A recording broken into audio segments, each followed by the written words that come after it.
मेरा नाम गायत्री सिंह है। मैं बॉम्बे हाई कोर्ट में प्रैक्टिस करती हूँ और मैं सीनियर एडवोकेट हूँ।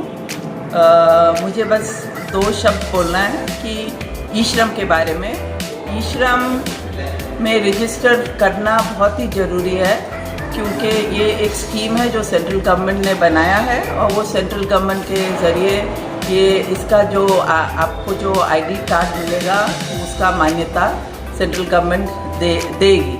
इसलिए रजिस्ट्रेशन करना बहुत ही ज़रूरी है।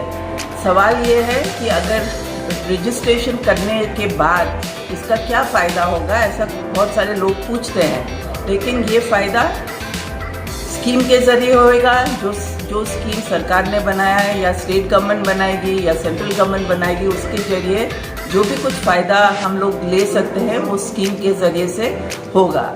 अगर स्कीम नहीं बनाया गया, सरकार समझो हम लोग रजिस्टर हो गए और रजिस्टर होने के बाद कोई भी स्कीम नहीं है, तो फिर हमारे पास एक रास्ता खुला है जिससे हम हाई कोर्ट जा सकते हैं और या सुप्रीम कोर्ट जा सकते हैं और बोल सकते हैं कि हमने ये रजिस्ट्रेशन हमको इसलिए करवाया गया क्योंकि हमको सरकार ने बोला, हाई कोर्ट ने बोला है, सुप्रीम कोर्ट ने आदेश दिया है कि ये रजिस्ट्रेशन होने के बाद वर्कर को, जो इनफॉर्मल सेक्टर में जो लोग काम कर रहे हैं, जैसे आप ड्राइवर्स हैं, डिलीवरी बॉयज़ हैं, या जो ऐप में जो काम करने वाले वर्कर हैं, उनको सुविधा मिलना चाहिए रजिस्ट्रेशन होने के बाद। ऐसा सुप्रीम कोर्ट का निर्णय है और अगर वो सुविधा हम लोगों को नहीं मिलता है तो फिर हम आगे उसके बारे में हम लोग कोर्ट में जा सकते हैं। तो मेरा इतना ही बोलना है कि आपको रजिस्ट्रेशन करना, क्योंकि ये रजिस्ट्रेशन में आपको कुछ पैसा देने का ज़रूरत नहीं है, आपको कुछ आपकी तरफ से कुछ और कुछ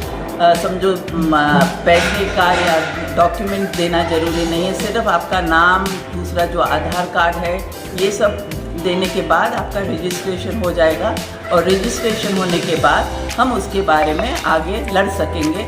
इतना ही मुझे कहना है। और इसके साथ साथ में आपका जो यूनियन है आईफैट, उन्होंने बहुत कोशिश करने के बाद अभी जो ऐप बेस्ड वर्कर्स है, जैसे डिलीवरी बॉयज़ है और ड्राइवर्स है, उनको भी अभी ये ई श्रम में मान्यता दिया गया है वर्कर्स को। और इसलिए अभी आपका जो यूनियन है वो भी बहुत पहलकदमी उन्होंने आगे कार्रवाई शुरू किया है और लोगों को मदद करने के लिए कि ये किस तरीके से रजिस्ट्रेशन हो सकता है। तो अगर आपको कुछ मदद चाहिए, किस तरीके से होना चाहिए, अगर समझो आपका रजिस्ट्रेशन नहीं हो रहा है, तो फिर आप आईफैट के जो कार्यकर्ता हैं उनको आप कांटेक्ट कर सकते हैं और आगे रजिस्ट्रेशन के बारे में कार्रवाई कर सकते हैं।